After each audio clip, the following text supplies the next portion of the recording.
By the late 19th century, the British Empire had mastered the art of global administration.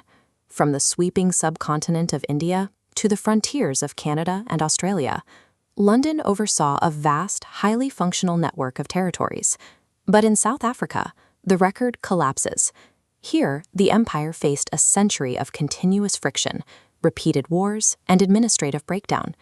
How did an empire capable of governing deeply diverse, complex territories all over the globe hit a brick wall in this specific region? The failure in South Africa resulted from a breakdown in administrative logic, where the distance between London and the Cape created a void that facts could not fill. This breakdown originated in a chronic disconnect between the central government back home and the local authorities stationed at the Cape. Bureaucrats operating out of London attempted to dictate policy from 6,000 miles away, relying on the liberal political theories popular in 19th century Britain. They were projecting those ideals onto a harsh frontier. Cape Town's administrators had to navigate complex indigenous tribes and a population of Dutch Boer farmers whose social values were rooted firmly in the 17th century. When distant armchair theories were forced onto this reality, the resulting friction paralyzed the colonial government and created a dangerous vacuum of power. Throughout the 1800s, a cycle repeated itself. Local administrators sent urgent warnings back to London. London dismissed the warnings, and disaster struck. In 1835, London cancelled a frontier treaty. Outraged, thousands of Dutch farmers migrated inland, fracturing the territory into rival factions. Decades later, governors like Sir George Grey and Sir Bartle Frere warned that South Africa had to be unified to prevent massive continental warfare. When they began making progress on those unifications, London ignored their requests, or simply recalled them. London's refusal to adapt fractured the territory and alienated the very British settlers meant to uphold the empire's influence. By the late 19th century, local British residents and industrial power brokers reached a breaking point. They realized Downing Street would not protect their economic or political interests against the growing power of the Boer republics. Enter Cecil Rhodes. He believed the only way to secure South African unification was through private initiative, eliminating the unreliable oversight he called the imperial factor. This frustration culminated in the Jameson Raid of 1895. Rhodes sponsored an unauthorized military incursion into the Transvaal, hoping to force an armed uprising and compel London to finally intervene. The raid failed, but it proved how abandoned the locals felt. They were willing to launch an illegal, rogue military action just to force the Crown's hand.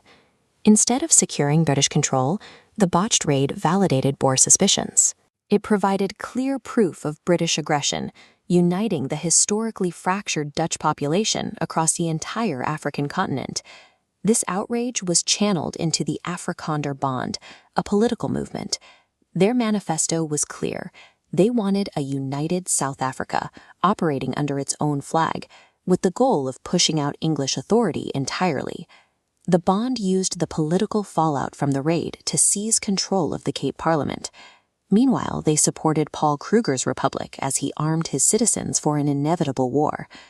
By refusing to listen to its local experts for nearly a century, London had accidentally constructed, unified, and fully armed the greatest existential threat to British supremacy across all of Africa.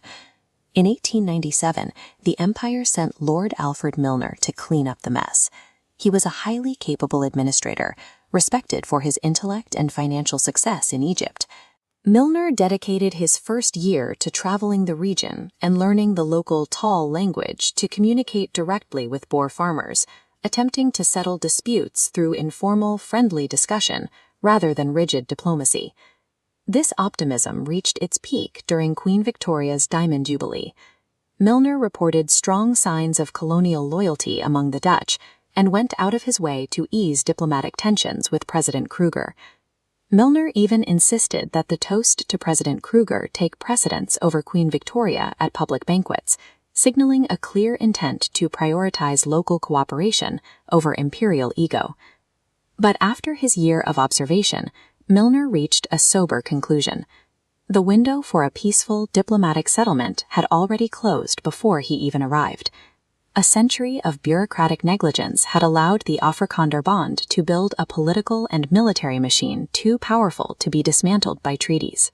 Because peaceful integration was no longer possible, the empire was forced to pay the price in blood.